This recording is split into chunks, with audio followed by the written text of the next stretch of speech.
こんにちは、はるなです。今回はパプコーンモチーフをたくさんつなぎ合わせてこのようなカーディガンを作っていきたいと思います。それでは材料の紹介です。こちら、浜中上稲玉を12玉、かぎ針は6号をご用意ください。サイズはこのような感じです。これは平置きのサイズになっています。それでは一緒に作っていきましょう。まずはモチーフを編んでいきます。指に1回くるっと巻いて、この輪の中心から糸を引き出して編み始めていきます。で今回の糸はあまり滑りが良くない糸だったので、指に1回だけ巻くことにしました。で1回ここで鎖編みをしたら指を外して、ここから立ち上げていきます。ここから立ち上げの鎖を3目で、輪の中心から長編みを2目入れていきます。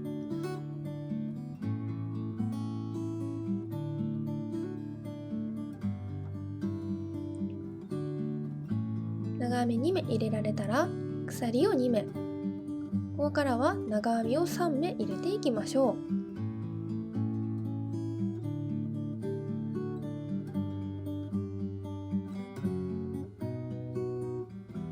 はい、長編み3目入れられました。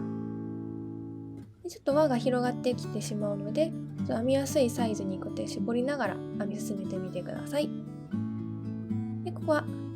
モチーフの角になります。鎖を2目で、また長編みを3目、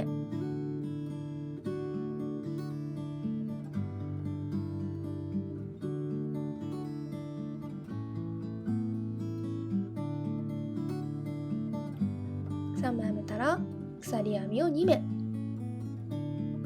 で、もう一度長編みを3目入れていきます。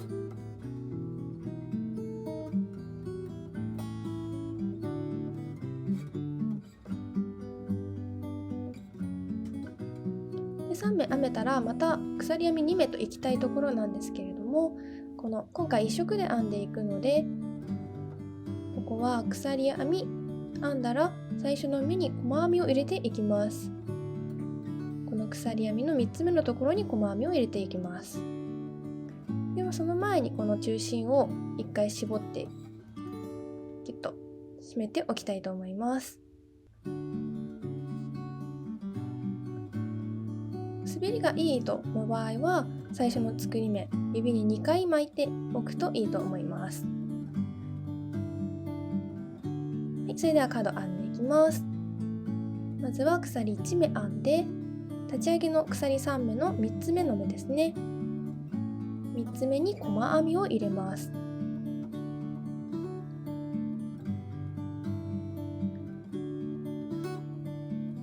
はい、これで次の段に行きます。はい、鎖2目で立ち上げて、この角ですね、この角のこの穴です、大きな穴に向かって長編みを1目で、鎖編み1で、今度左上のこの角、この大きな穴の中に2目1度の長編みを入れます。はい、もう一度2目1度の長編み、この角に入れていきましょう。はい、この後は鎖編み3目、これがモチーフの角になります。あとは対照的にもう一度同じ場所に2目1度の長編みを2目入れていきます。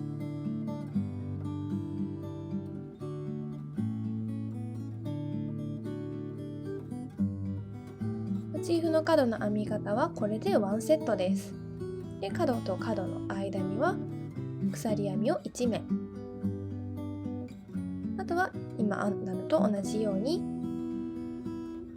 2目1度の長編みを2回入れたら鎖編み3目入れて、また2目1度の長編みを2回入れていきます。これの繰り返しです。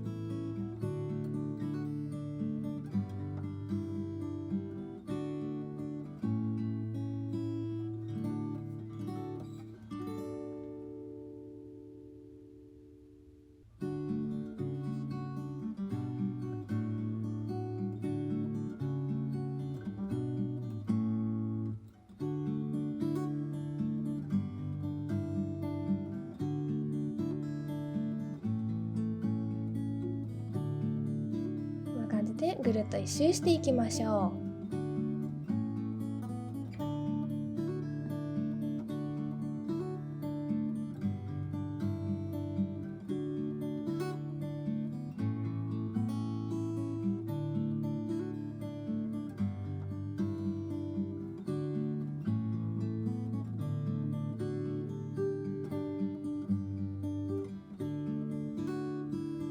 はい、最後の角にやってきました。ここもまずは同じように2目1度の長編みを2回入れて、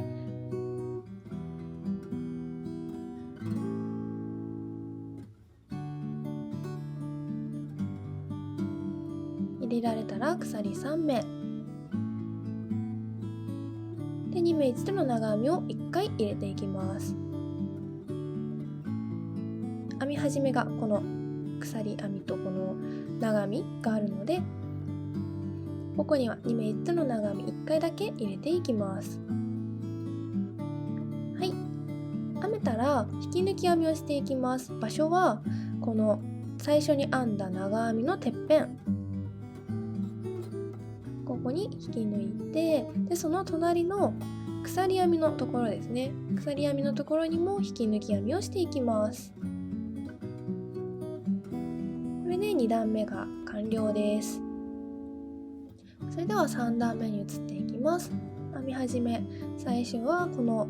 鎖編みの延長線上に線を出していきたいので、ここにまずは細編みを入れて鎖編みを2目、これが長編み1目と同じような感じになります。でここから鎖編みさらにもう1目、だから合計鎖編み3目編みました。でこの次は2目1度長編み同士のこの間にできているこの隙間に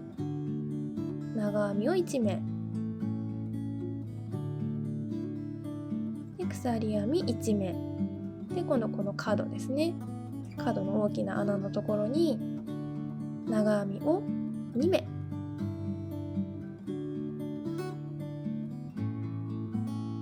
はい、続いて鎖編みを2目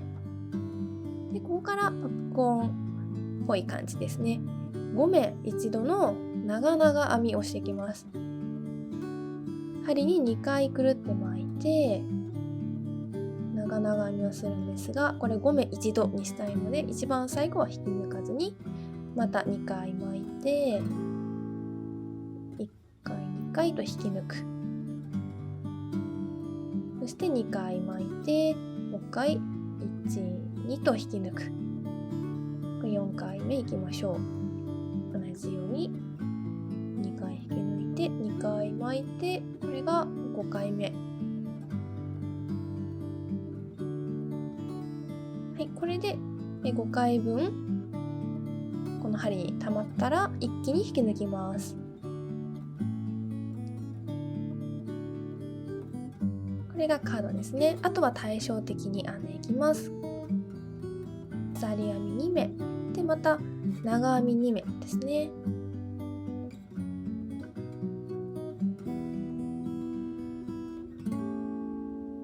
長編みを2目入れられたら鎖1目編んで長編み入れていく場所は2目1度の長編みのこの間のところですね。間のこの隙間に長編みを1目で鎖1目編んで長編み、この隙間に入れていきます。鎖1目編んで長編みで、私はこの隙間に長編みを1目忘れてモチーフをつなげるときに足りないっていうことが起きてしまったので、ちょっと皆さんもここの隙間に1目入れるっていうのを忘れずにモチーフ編みを進めてみてください。で角はこれ同じですね。長編み2目編んで鎖2目編んで5目1度の長々編み、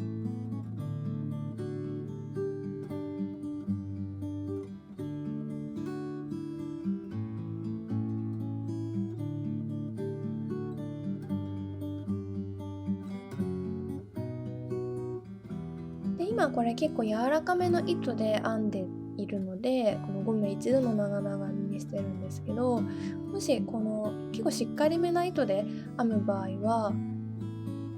このボリューム感、5目1度の長々編みのボリューム感が変わってくるかと思うので、その時は糸の硬さとかに合わせて4目1度の長々編みにしたりとか、ちょっと調整をしてみてください。はい、鎖2目編んで長編み2目、あとはこれの繰り返しですね。で、この今鎖1目編んで長編み、鎖1目編んで長編みっていう風にやってきたんですけれども、これ一番最後、3段目が最後の段になります。で、この外側の目をこれからこの後拾って、つなぎ合わせていくので、この鎖編みの部分ですね、これがたまに米みたいにちっちゃくなっちゃう時が、私はあるんですけど、ちっちゃくなってしまうと最後つなぎ合わせる時にちょっと大変になってくるので、この長編みのてっぺんのこの目と鎖編みの目のサイズですねがなるべく同じぐらいになるようにしておくと、最後つなぎ合わせる時にちょっと自分が困らずに済むので、なるべく一定な感じで編めるように頑張ってみてください。あとは今の編み方でぐるっと一周同じように編んでいきます。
一周してきて、最後ここ忘れがちなので、この2目1との長編みの間に長編みをしっかり入れて、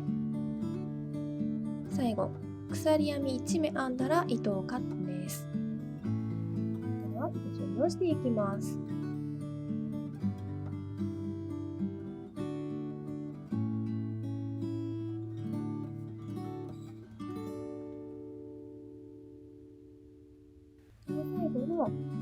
鎖編みが潰れないように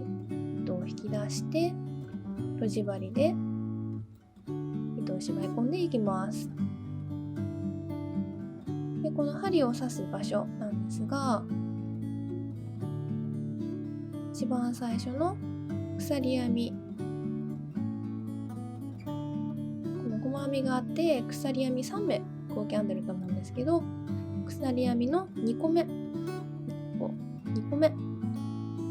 ここに刺していきます。この鎖の目を潰さないように手前から奥に向かって針を通して、最後の鎖編みの真ん中から奥に向かって針を刺す。で、この時に最後の鎖編みと今入れた鎖編みがしっかりと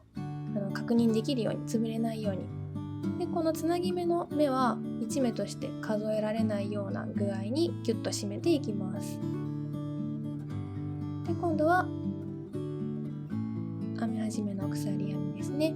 奥から手前にこのように出していきます。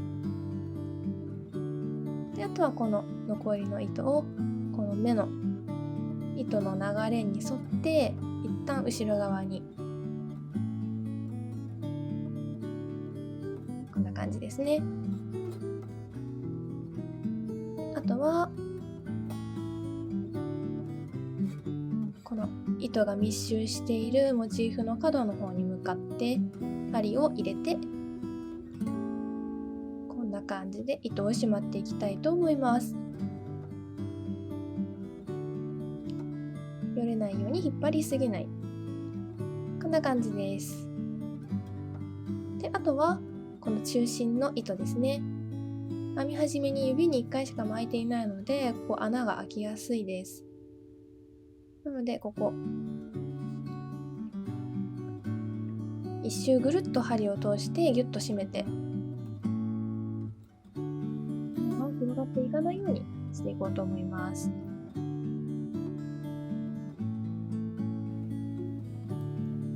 一周針を通します。このタイプの糸じゃない方は編み始めに指に2回巻く方法でやると、この手間はなくなると思います。ただちょっと今回はこの糸が可愛いなと思ったので、こんな感じで一手間最後に加えて、こんな感じで余分な糸はカットして、これでモチーフが完成です。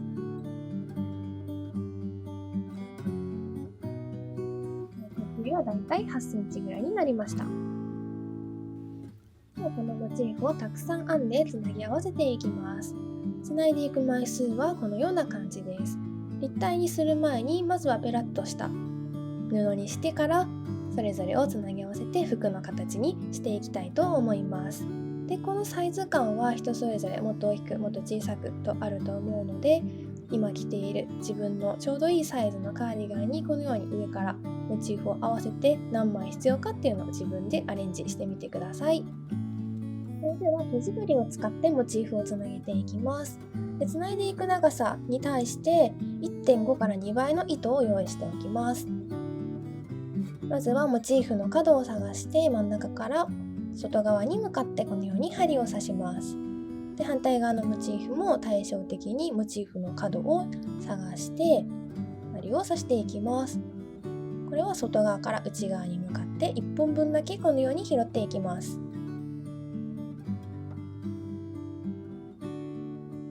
で、引き抜き切らないように糸端を残して抜けないように指で押さえてから、もう一回同じところに針を刺していきます。これがスタート。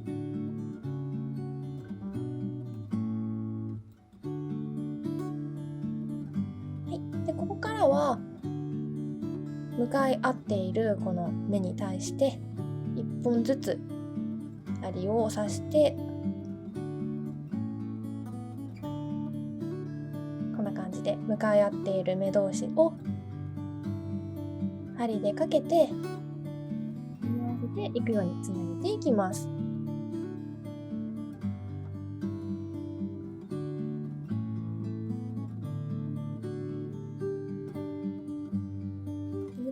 最後の段で鎖編みがちっちゃくならないようにっていう風に説明したかと思うんですけど、ここでもし鎖編みがちっちゃくなっていると、このつなぎ合わせる時にこの目を一目見逃してしまったりだとか、針が通りづらかったりとかして、このつなげるのがどんどんめんどくさくなっていってしまうので、モチーフの段階で綺麗に編めているとここがスムーズにいけます。で、編み終わりの目のところも間違いやすいポイントになっているので、今針を刺しているところがちゃんとこの右と左のモチーフ向かい合っている位置になっているかっていうのを確認しながら、このように針を通してモチーフをつなぎ合わせていきましょう。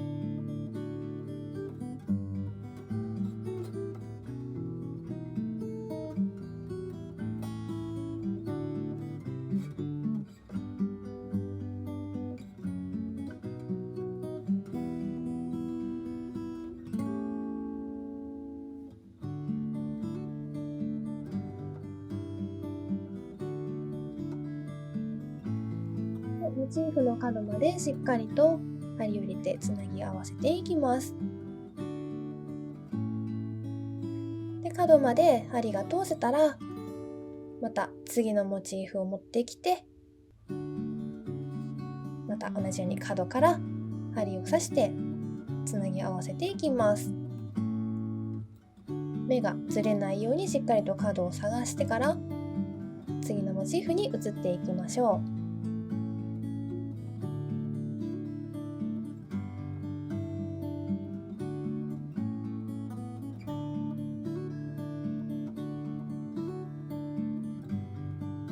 う。あとは同じように向かい合っている目をどんどん拾ってつなぎ合わせていきます。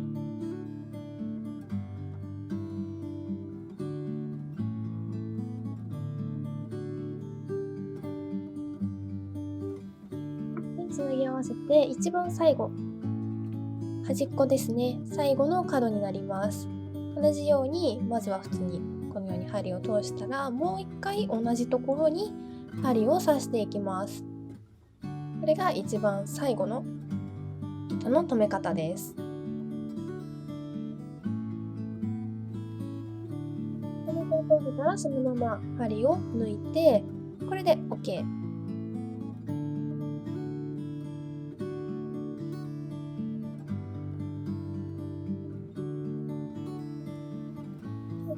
十字路になっているこの部分の編み方ですね。編み始めは先ほどと同じです。この角からこの角をしっかりと探して角同士つなぎ合わせたら、向かい合っている目をどんどん拾っていく。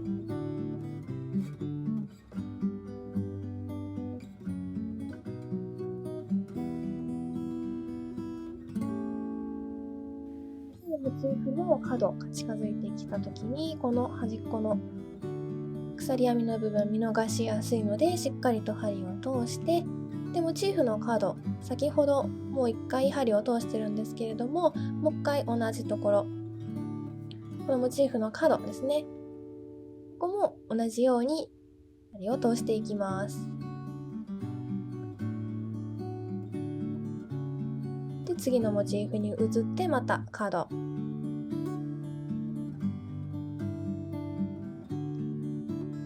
同じですね。で十字路、このような見た目になりました。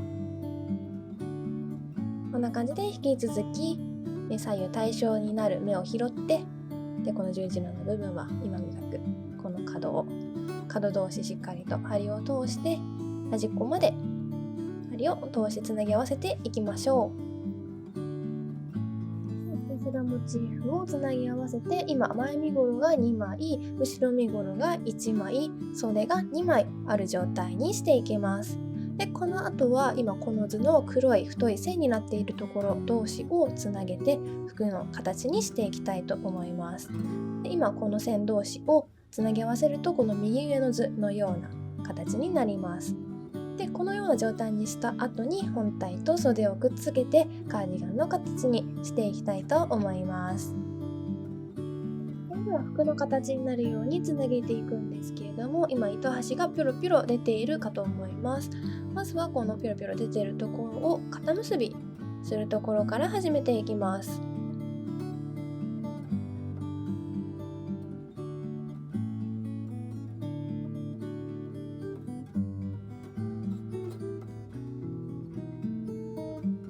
こんな感じで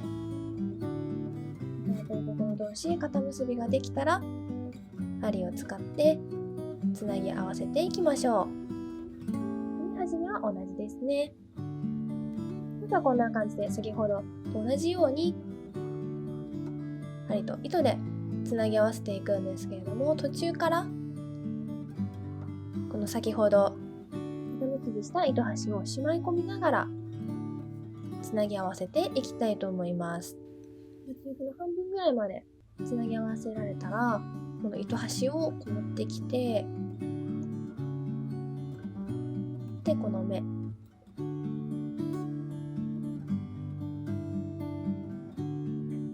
ご一緒に巻き込むような感じでつなげていきましょう。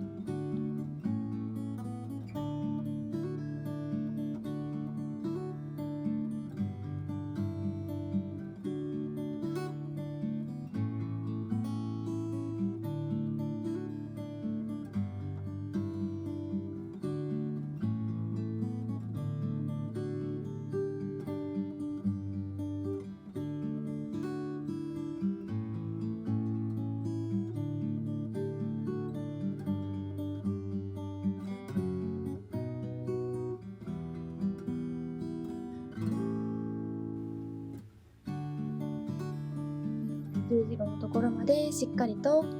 の糸端と一緒につなぎ合わせたら、今度は反対側にも糸がぴょって出てるので、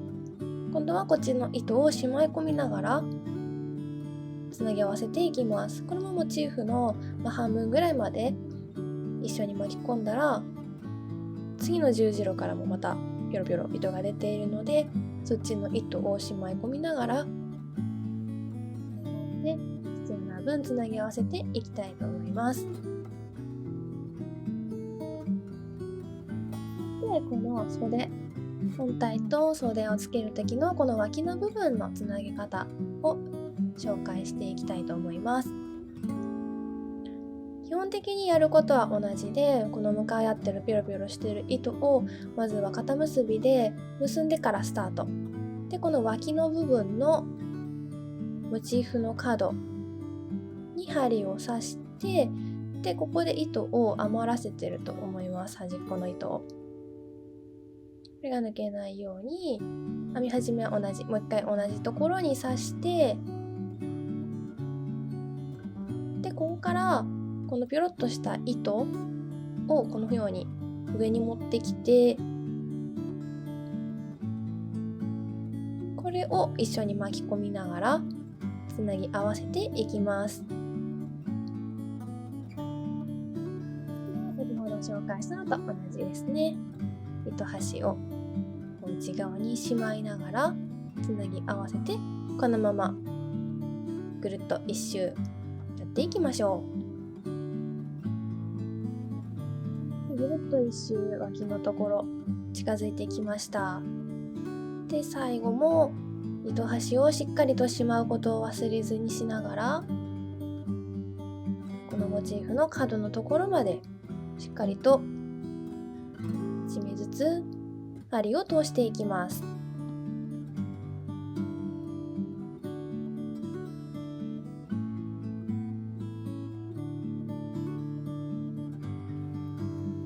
モチーフの角までしっかりと針を通しました。も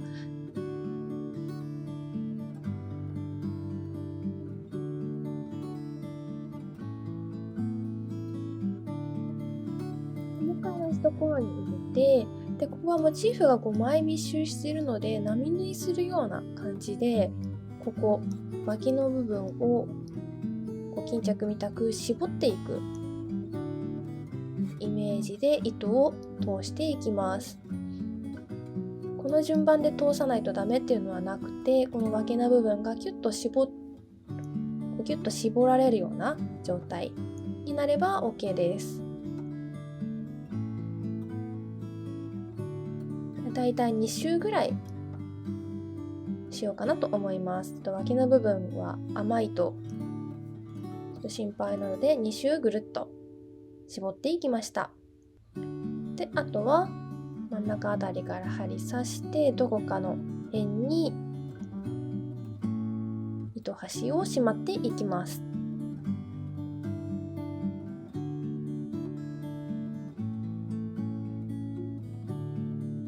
脇回りはこのような感じでつなぎ合わせていきました。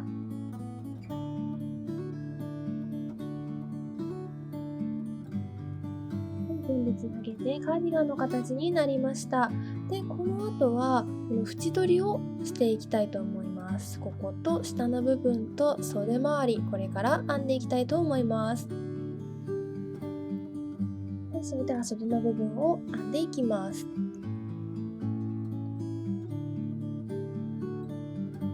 まずは糸を針にこのように用意してからスタートしましょう。でこのモチーフとモチーフの間ですね、この角と角を2目一度の細編みで編んでいきます。でつなげるときは1本分しかこう糸を拾ってなかったんですけど、ここでは2本分しっかりと拾っていきます。それではモチーフとモチーフの角同士ですね、2目一度の細編みを編んでいきます。で反対側の角にも針を刺して、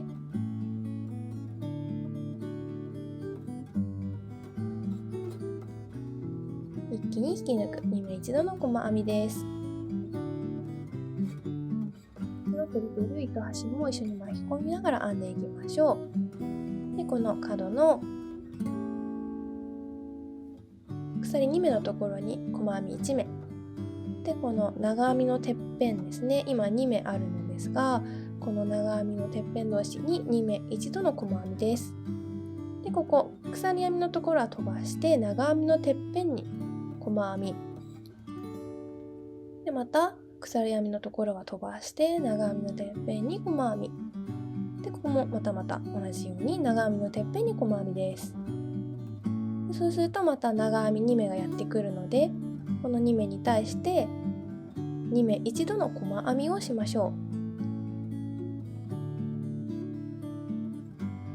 う。で鎖編み2目のところには細編み1目で、またモチーフのつなぎ目がやっていきました。ここも角と角2目1度の細編みです。でこの糸端、このピョロッと出てるやつもピョロッと出てる糸端もここから巻き込みながら引き続き同じように編んでいきます。これでぐるっと一周やっていきましょう。はい、ぐるっと一周してきて、最後この鎖2目のところに細編み1目編みました。一番最初に編んだ2目1度の細編みのところに針を刺して、このまま続けて細編みしていきます。次の段に進むときは最初の目に引き抜いて立ち上げてというわけではなく、そのまんまぐるぐると編んでいきます。でそして今編んだところにマーカーをつけて、この段では前の目に合わせてひたすら細編みをぐるっと一周のマーカーの場所までやっていきましょう。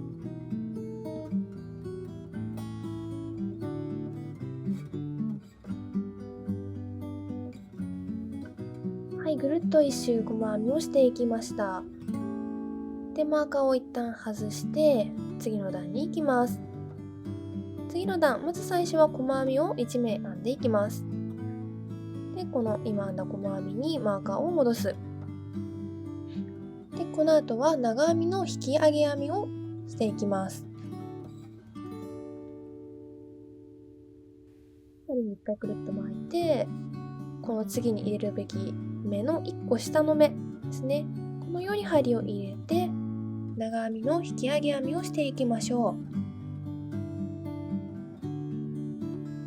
この編み方と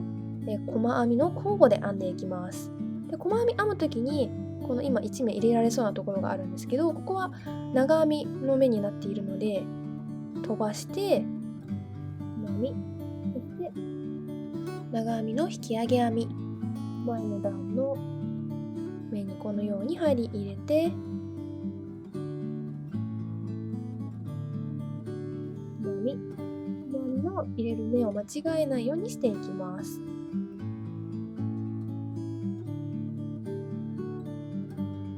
ひたすらこれを交互に編んでぐるっと一周マーカーのところまで編んでいきましょう。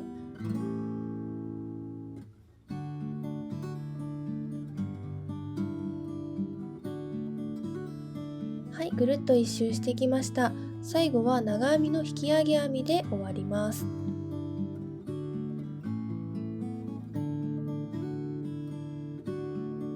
最初のマーカーのところにやってきました。でこの後の段からもまた引き続き同じように細編みと引き上げ編みを交互にやっていくんですけれども、この段からは中長編みの引き上げ編みをしていきます。今のは長編みの引き抜き編みでしたが、中長編みをしていきます。針に1回かけて前の段で編んだこの長編みにこのように針をかけて中長編みで、前の段で編んだ細編みのところには引き続き細編み、長編みのところには中長編みの引き上げ編み、交互で編んでぐるっと一周マーカーのところまで編んでいきたいと思います。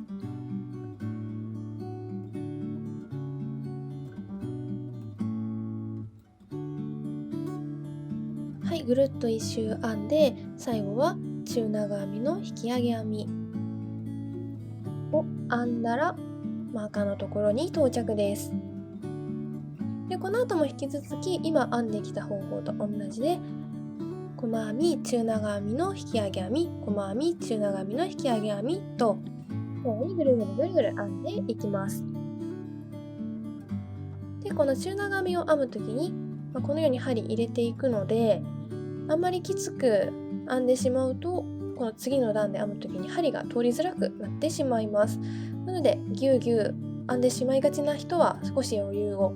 持たせながら、意識しながら中長編みの引き上げ編みを編んでみてください。でこれを繰り返し編んでいって9段目までこの細編みと中長編みの繰り返しで編んでいきます。はい、9段目まで編んでいきました。次10段目最後の段です。一番最後の段は引き抜き編みをひたすらしていきます。今マーカーを外した細編みの目から引き抜いていきましょう。で一瞬のしたところが分かるようにもう一度付け直しておきます。でここからはひたすらこの目に合わせて引き抜き編みでこの手首のところきれいに端処理という感じですね、していきましょう。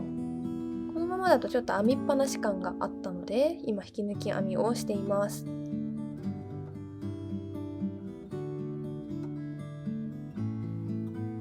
はい、ぐるっと一周引き抜き編みをしていきました。一番最後マーカーのところ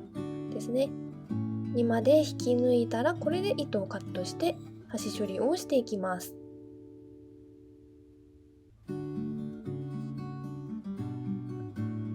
とじ針をご用意ください。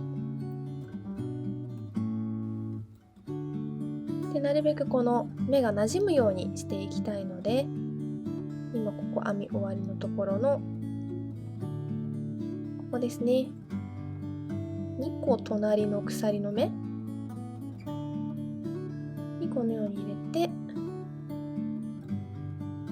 鎖の目の真ん中から外側に向けて、でここちょっと2本取ってなるべく本体の方に向かって糸をしまいやすい向きにしていきます。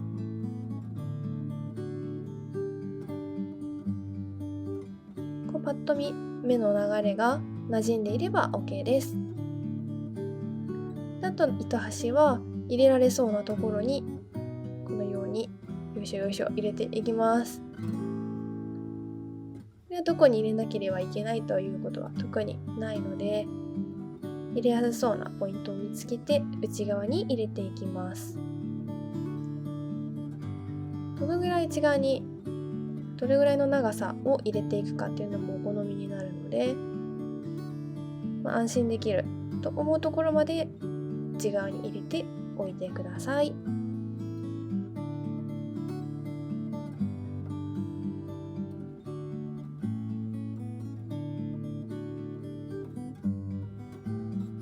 もう片方の素でも同じように10段分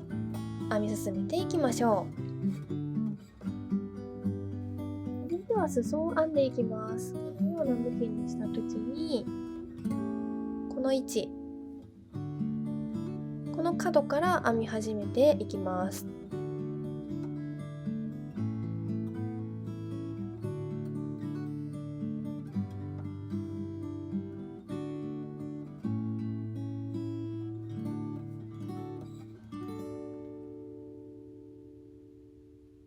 基本的な編み方はそれで編む時と同じです。まずこのように針に糸セットして角から編み始めていきます。この角2本分取って細編み1目で、次の鎖編み2目の部分で、ここからこの糸端を巻き込みながら編んでいきます。でこの鎖2目の部分、この大きな穴のところに細編みを1目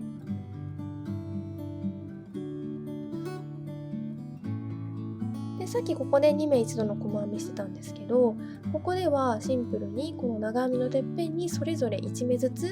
編んでいきます。同じこの長編みのてっぺんにそれぞれ1目ずつ細編みを入れていきましょう。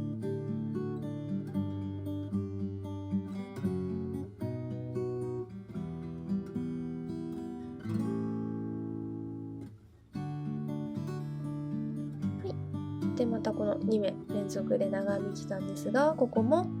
そのままシンプルに目に合わせて細編みですね。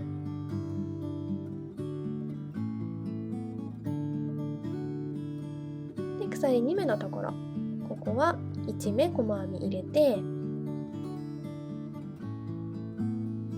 このモチーフとモチーフの間ですね、ここはここも1目ずつ入れていきます。袖のところではちょっとキュッと絞りたかったので、この角同士2目一度の細編みだったんですが、裾はそんなに絞らなくてもいいので、それぞれ1目ずつ細編みを入れていきました。このモチーフ1個に対して11目細編みが入るようになっています。この流れで端っこまでひたすら細編み入れていきましょう。端っこまで細編みを入れていきました。これで編む時とほぼ同じなので、もう一段細編みを編んでいきます。こう折り返して鎖1目で立ち上げてから、今編んできた細編みの目に合わせてひたすら細編み、これ端っこまで編んでいきます。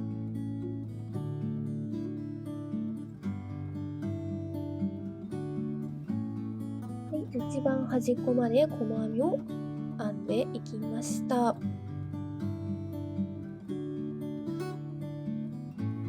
こからやることは袖を編んだ時と同じです。鎖1目立ち上げてから細編みと長編みの引き上げ編みのように編んでいきます。端っこは細編みからスタートしていきましょう。細編み、長編みの引き上げ編み、2個前の段に針を刺していきます。2個前の段ですね。このように針入れて、長編みの引き上げ編み、細編みと交互にこれも端っこまで編んでいきます。で、一番端っこまでやってきました。一番最後は細編みで終わるはずです。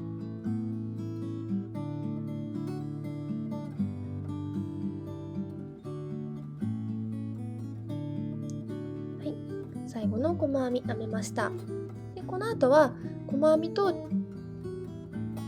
互に編んでいきます。でさっきと違うのは表裏くるくる面が変わりながら編んでいくところだけで、それ以外は同じ編み方ですね。で一番端は細編みで、その次中長編みの引き上げ編み。今この面で言うと裏側に長編みが来ているので、この裏面の長編みのこの隙間、この目、ここに針を刺して中長編み、そして細編み、中長編みの引き上げ編み、この交互ですね。で端っこまで編んでいきます。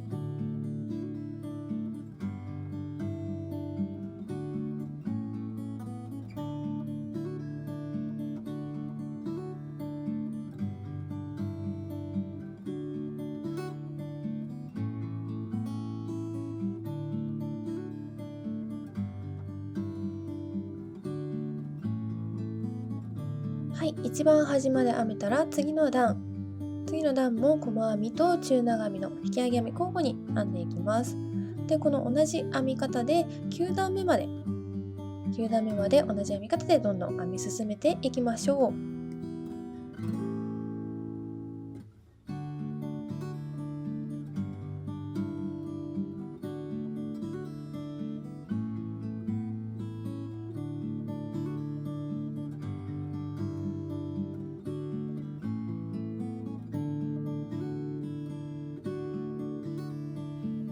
9段目まで編んだ状態がこちらです。ではこのまま糸切らずに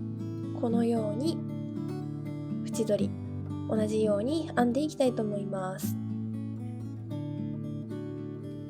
まずは袖と裾を編んだ時と同じように、まずは細編みを編んでいきます。でこの裾の部分は9段編んだのでまず鎖1目立ち上げてから、この最後の細編みの目に針を入れて細編みです。あとはこの裾の部分9段も入っているので、細編みを9目入れていきます。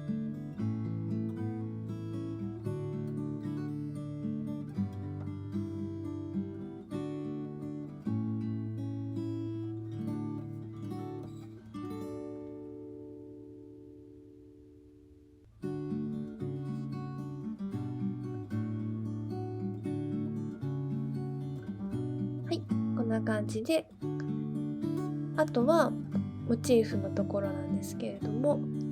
先ほど編んだのと同じようにモチーフ1個に対して11目細編みが入るようにしていきます。2回りだけこう L 字になっているので、そこの説明をしていきます。で、この今このモチーフとこの下の右下にあるモチーフの角同士を2目一度の細編みで、この右下と左のモチーフを2目一度の細編みという風に編んでいきます。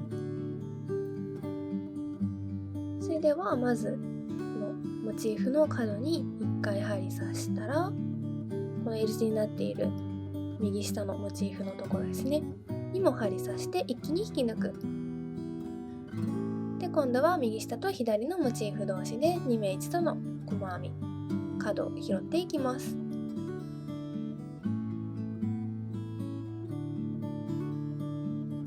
はい、こんな感じで L 字編んでいきました。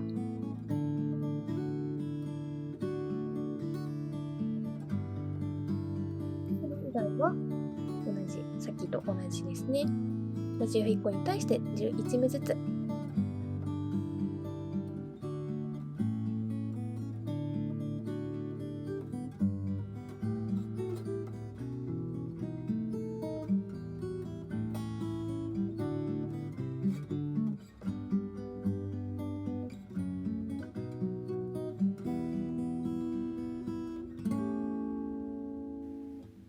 こちらの角もさっき編んだのと同じように、この角とこの左下の角で2目一度の細編みをします。で、左下のモチーフとこの左上のモチーフの角と角で2目一度の細編みをします。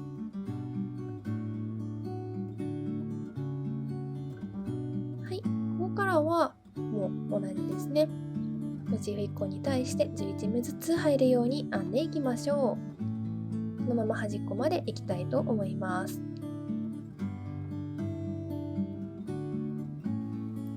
で、この一番下の裾の部分、ここも9段編んでいるので、ここに細編みが9目入るようにしていきます。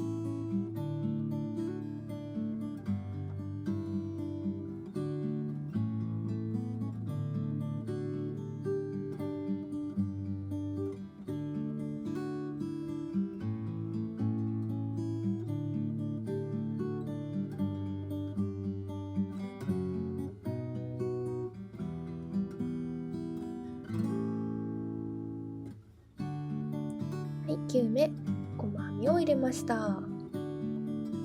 で、ここからはさっき裾編んだり、袖編んだりした時と同じように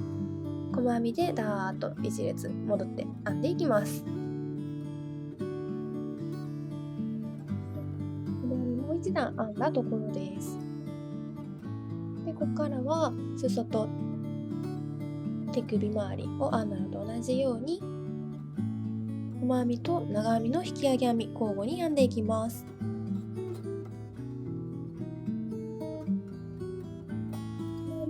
始めて長編みの引き抜き編み2個前の段に引っ掛けて編んでいきます。これは今まで編んできたのと同じなのでちょっとスキップしていきます。これで編んでいきました。この後は今まで裾と手首周り編んだのと同じように細編みと中長編み交互に編んでいくんですが、この左側の口の部分にマーカーを今つけています。取り出しは下から数えて9番目のところと10番目のところにこのように引っ掛けています。モチーフとこの縁取りの間で、その後も1,2,3,4,5,6,7,8,9開けてマーカーをつけています。ここもモチーフとモチーフの間のところになっています。で、この後も同じですね。モチーフとモチーフの間、ここ9目開けたところにも9目開けたところにマーカー、9目開けたところにマーカーをつけています。で、今から、ここからですね、細編み中長編みの引き上げ編みバーって編んでいくんですけれども、ボタンホールマーカーのところが来たら編み方変えていきます。では普通に鎖1目で立ち上げたら細編みと中長編みの引き上げ編みですね。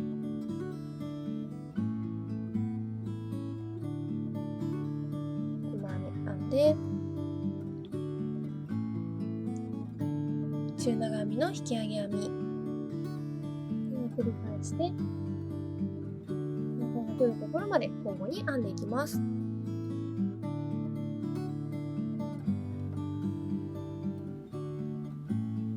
ーカーのところ直前までしっかりと編んでいきます。今マーカーの直前では中長編みの引き抜き編みを入れています。で、この後マーカーあるので2目分ですね。2目分鎖編み2目分鎖編みをしていきます。1、2鎖で、先ほど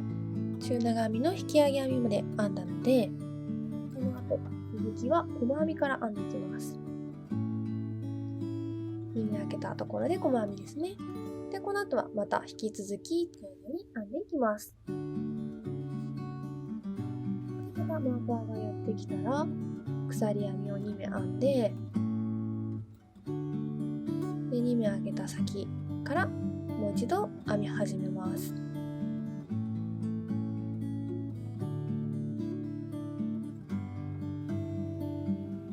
の段に合わせてひたすらこれを交互に編んで、マーカーが来たら鎖編みを2目編んで2目開けたところから再スタートという感じで端っこまでこのように編んでいきたいと思います。端まで編みました。マーカーの部分に鎖編み2目入って、ここがボタンホールになります。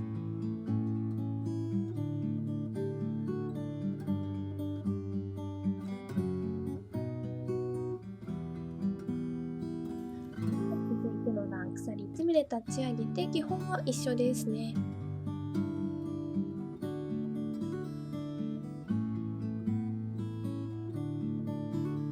基本は一緒で、この鎖編み2目のところが来たら細編み2目入れていきます。それ以外のところは細編みと中長編みの引き上げ編み交互に編んでいきましょう。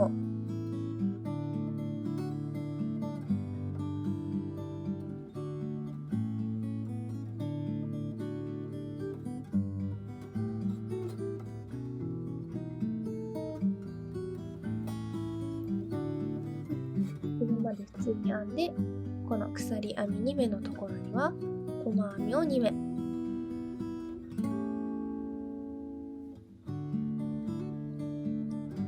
で、それ以外のところは前の段に合わせていきます。で、またマーカー付近のこの鎖編み2目が来たら細編みを2目編んでという風にしていきましょう。こんな感じで鎖編み2目のところだけ細編み2目入れて、それ以外は細編みと中長編みの引き上げ編み交互に編んでいます。もうこの後はボタンホールないので端っこまで同じように編んでいきます。端まで編み進めていきました。で、また同じように戻っていきます。細編みと中長編みの引き上げ編み交互に編んでいきましょう。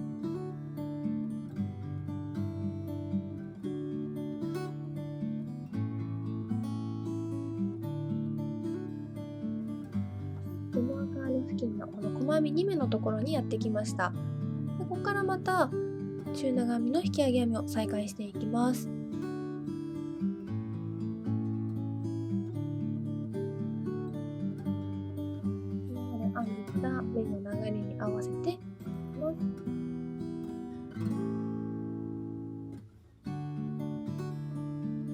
この細編みの目に対して中長編みの引き上げ編みをしていきます。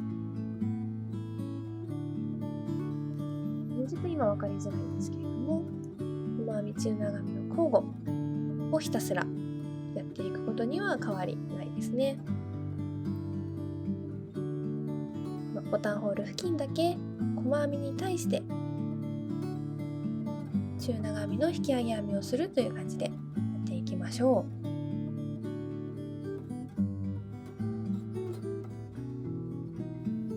始まるので、あともう一段編んでいきます。鎖1目で立ち上げて、あとはもう同じですね。細編みと中長編みの引き上げ編みを交互に編んでいきます。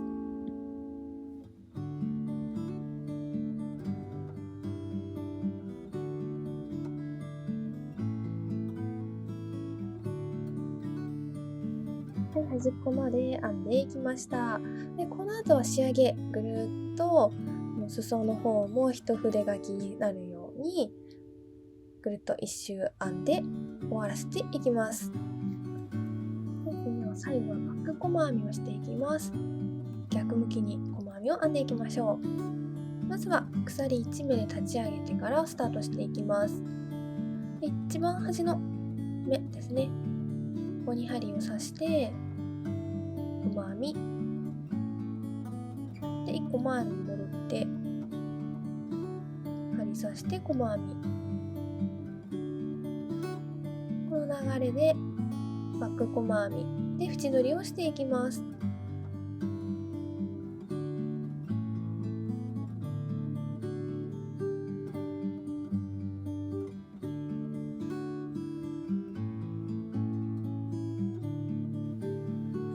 バック細編みでぐるっと縁取りをしています。こ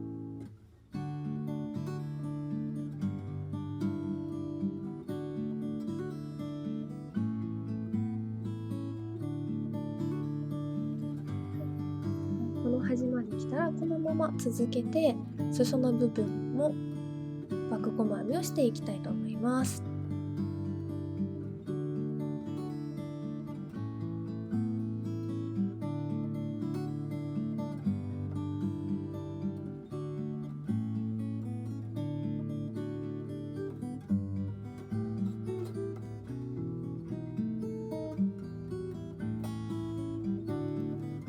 裾の端っこまでぐるっと一周やってきました。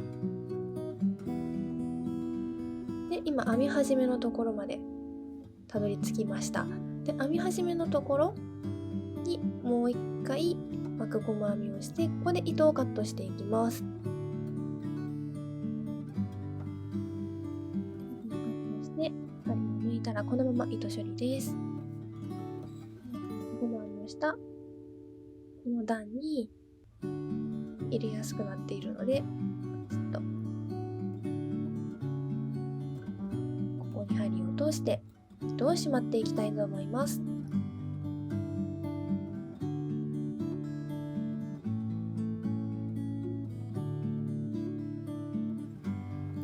んなところはカットして、他にもぴょんぴょん出てる糸があったらここでちゃんと処理をして、これで縁取り完成。こんな感じでカーディガンの形になりました。あとはボタンをつけるだけなんですけど、今縁取りバック細編みでぐるっと一周やっていきましたが、この袖の部分は引き抜き編みにしています。こっちの方が手何度も出し入れしたり袖まくったりとか伸びる可能性もあるかなと思ったので、ここは引き抜き編みにしています。こっちもバック細編みがいいなと思った方は、この袖の縁取りも今編んだのと同じようにバック細編みにアレンジしてみてください。それではボタンをつけていきましょう。好きなボタンをご用意ください。これは 20mm のボタンです。ボタンの方に向かい合う対照的な場所にボタンをつけています。付け方は特に指定もないので、この目に合わせてちゃんと数え間違えないように対照的な位置に来るようにボタンをどんどんつけていきましょう。ボタンをつけられたらこれでモチーフカーディガンの完成です。こんな感じ、全体図はこんな感じになりました。実際に着てみるとこんな感じです。今日はボタンを閉めてきてセーターっぽくしてるんですけど、この後ろ側ね、こんな感じでちょっとポワンとなるんです。ゆったり着れて結構可愛くできたかなと思ってます。今この前のボタンを外して着てもいいし、この時もね、この袖周り結構ゆったりとしているので、中に何かいろいろ着てても問題なく着れそう。あと袖周りがちょっとキュッと締まってて、ポワンとした袖周りになってるのも個人的に可愛くできたなと思っています。ボタンはお好みのものを選んでつけてみてください。皆さんも作ってみてください。どうもご視聴ありがとうございました。